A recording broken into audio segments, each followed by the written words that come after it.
Magandang araw sa iyo. Nandito na naman tayo para sa isang masusing pagtatalakay. Ngayon, isang medyo mabigat at komplikadong usapin ang ating bubuklatin. Ito yung kontrobersya tungkol sa mga proyektong flood control, partikular yung mga kinasasangkutan ng pamilyang Diskaya. Titingnan natin yung mga connection nito mula pa nung nakaraang administrasyon ni Duterte hanggang itong mga umiinit na investigasyon ngayon. Ang pag-uusapan natin, syempre, base ito sa mga materyales na ating pinag-aralan.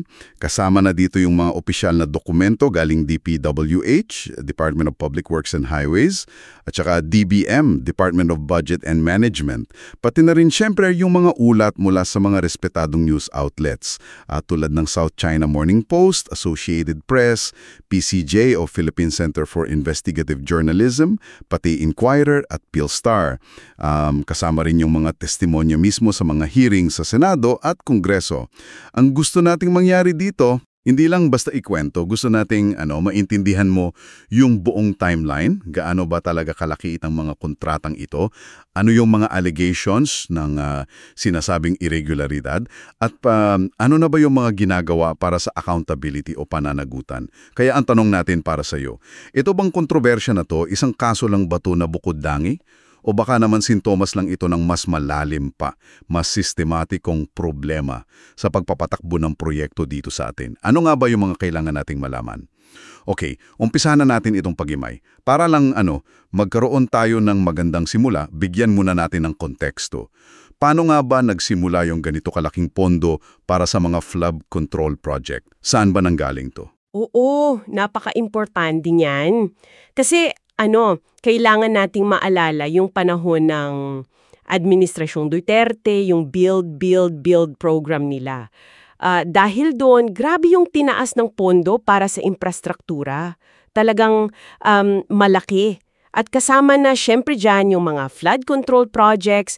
Kung titingnan mo yung datos mismo ng DBM, kitang-kita yung paglobo, lalo na noong mga 2017 hanggang 2019. Itong ganitong kalaking pondo, yun yung nagbukas ng, maraming oportunidad para sa mga kontrata. Okay. So malaking pondo, maraming opportunity. Dito na siguro pumapasok yung mga kumpanya ng pamilyang Diskaya. Tama ba? Ano ba yung sinasabi ng mga record na nakita natin? Eksakto. Diyan na nga sila naging sentro ng usapan. Kasi base sa mga ulat, pati na rin sa mga contract files mismo ng DPW, lumalabas na nagsimula silang kumuha ng mga kontrata para sa flood control noon pang 2016. Pero yung talagang pagdami, yung paglaki, naobserbahan yan lalo nung 2017, 2018, sakto dun sa kasagsagan ng build. May mga halimbawa ba tayong partikular na kumpanya o proyekto? Meron. Halimbawa, yung St. Gerard Construction General Contractor and Development Corporation. Kinakatawan to ni Pacifico Curly Diskaya D2. Isa sila sa mga nakakuha ng sunod-sunod na kontrata noon. Mga flood control projects din, kasama na yung mga malalaki sa Bicol River noong 2017 at 2018. Okay, St. Gerard. Pero gaano ba kalawak ito? Ilang proyekto o magkano ba ang pinag-uusapan natin dito na nakuha nitong network nila? Yun nga hindi pala biro. Kasi ayon sa report ng South China Morning Post, nitong 2025 lang to lumabas, sinasabi na yung buong network ng mga kumpanya na konektado sa pamilyang Diskaya, nakakuha ng humigit kumulang mga 345 na proyekto. Wow, 345! Oo, at ang total value, tinatayang nasa 25.2 billion. At inuulit dun sa report, nagsimula daw talaga yung paglago noong 2016. Itong ganitong konsentrasyon ng napakalaking halaga ng proyekto sa iisang pamilya o grupo lang. Yun yung talagang nagtatanim ng, mga tanong tungkol sa bidding process. Patas ba? Talagang questionable nga yan. Pero sabi mo nga kanina, nagbukas din ang pinto para sa potential na issue. Ibig sabihin, hindi naging tuloy-tuloy na maayos ang lahat. May mga naging problema ba along the way? May nabalitaan ba tayo noon pa? Meron. At ito yung isang mahalagang detalye. Yung St. Gerard Construction nga, na blacklist pala ng DPWH. Na blacklist. Kailan yun? Oo. na itatala yan, opisyal na sanction, January 31, 2020. Bale, sa ilalim pa rin yun ng Administrasyon Duterte.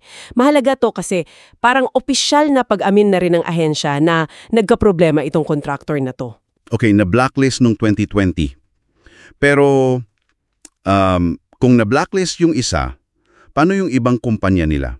Tuloy pa rin ba sila? Ano implikasyon nun? Yun nga yung medyo nakakaintriga dito kasi yung pagkaka-blacklist na yun, 'di ba, dapat magtatanim ng tanong tungkol sa kakayahan nila, sa eligibility, pero parang ang tanong, paano nakapagpatuloy yung iba pang kumpanya na konektado pa rin sa kanila na kumuha ng malalaking kontrata? May butas ba sa sistema? Oo nga, ano. Problema sa implementasyon ng DPWH, mga issue ng pagtaas ng gastos, mga delay, kasama na yung flood control. So hindi siya biglaan lang lumitaw. Tapos, may isa pang anggulo dyan, yung sa planning side naman. Noong 2017 kasi, parang nagbago yung suporta ng gobyerno sa Project NOAA, diba? Yung Nationwide Operational Assessment of Hazards. Kahit na-adopt siya ng UP, yung pagtigil ng direct funding noon, posible kasing nakaapekto yun sa quality ng disaster risk planning. Mahalaga sana yun yung science-based data para sa flood control. Oo, tama. Mahalaga yung planning. Okay, so malinaw yung background. Ngayon, fast forward tayo sa kasulukuyan. 2025, biglang pumutok itong issue. Ano yung nag-trigger? Ano yung mga lumabas sa mga investigasyon sa Senado at Kongreso? Yung mga pagdinig niya, dun talaga sumabog. Kasi ayon sa mga ulat tulad nung sa Associated Press, AP, mismong mga miyembro ng pamilyang Diskaya, tumistigo sila. Sila mismo? Oo, at ang testimonya nila, mabigat. Sinasabi nila na may mga mambabatas daw, pati mga opisyal mismo ng DPWH na di umano'y humihingi ng malalaking cut o komisyon. Kickbacks kumaga, galing sa mga kontrata nila. Wow.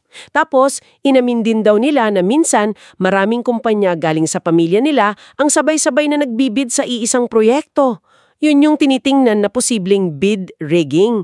Alam mo yun, yung sabuatan para makuha yung kontrata.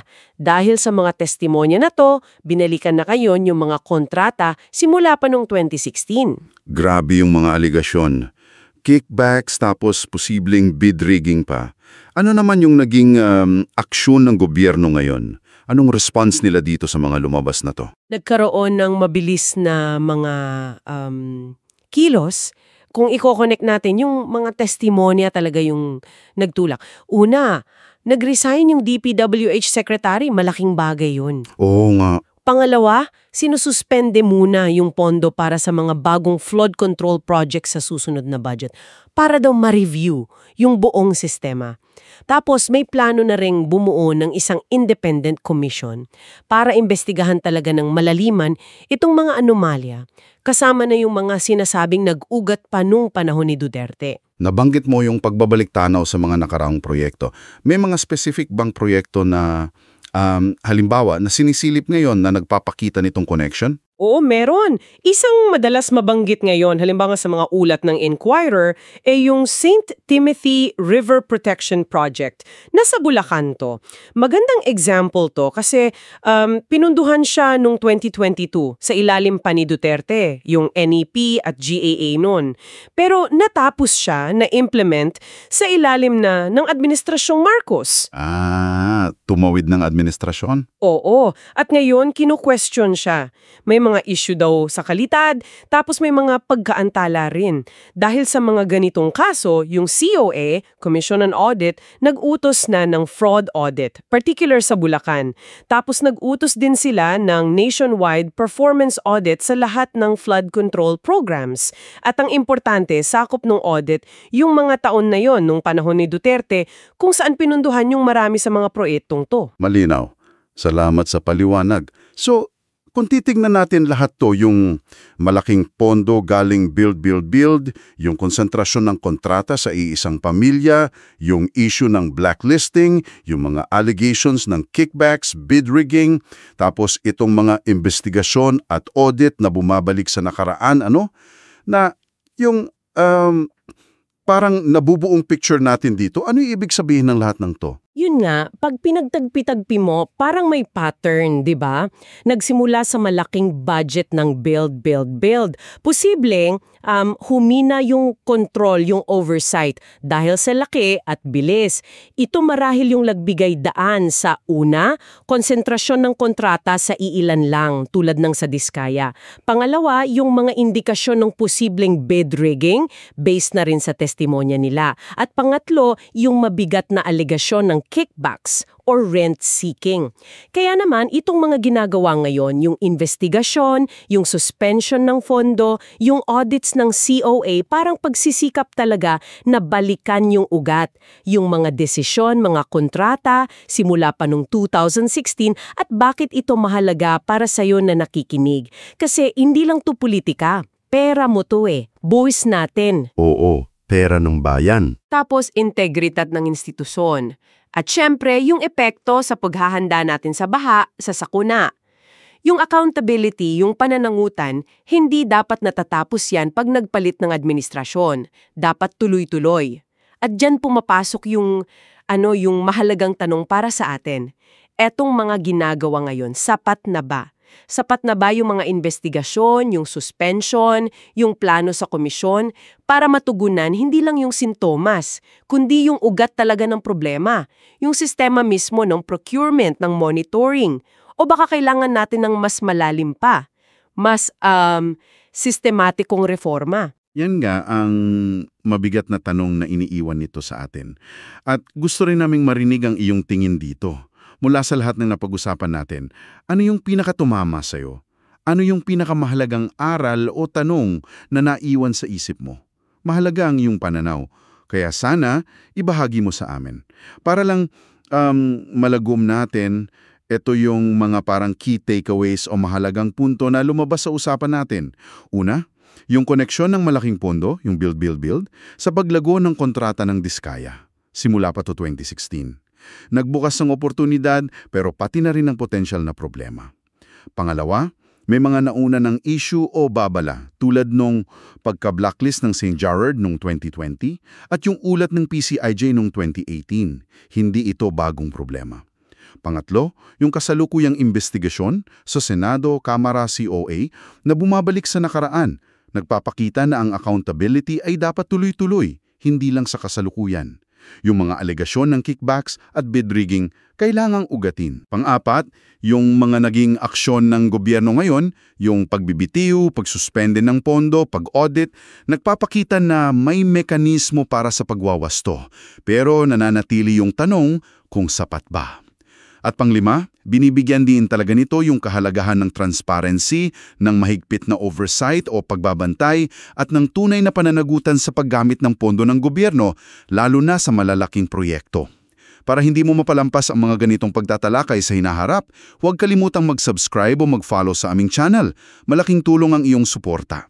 At muli, para malinaw, ang lahat ng informasyon na pinag-usapan natin ay base sa mga source na ating sinuri, mga dokumento mula sa DPWH at DBM at mga ulat mula sa Philippine Center for Investigative Journalism, PCIJ, PhilStar, South China Morning Post, SCMP, Associated Press, AP, at Inquirer News Opinion. At bilang panghuling palaisipan para sa iyo, ngayong nakatutok ang atensyon natin sa issue ng Diskaya at sa flood control, hindi kaya isang taalala lang ito.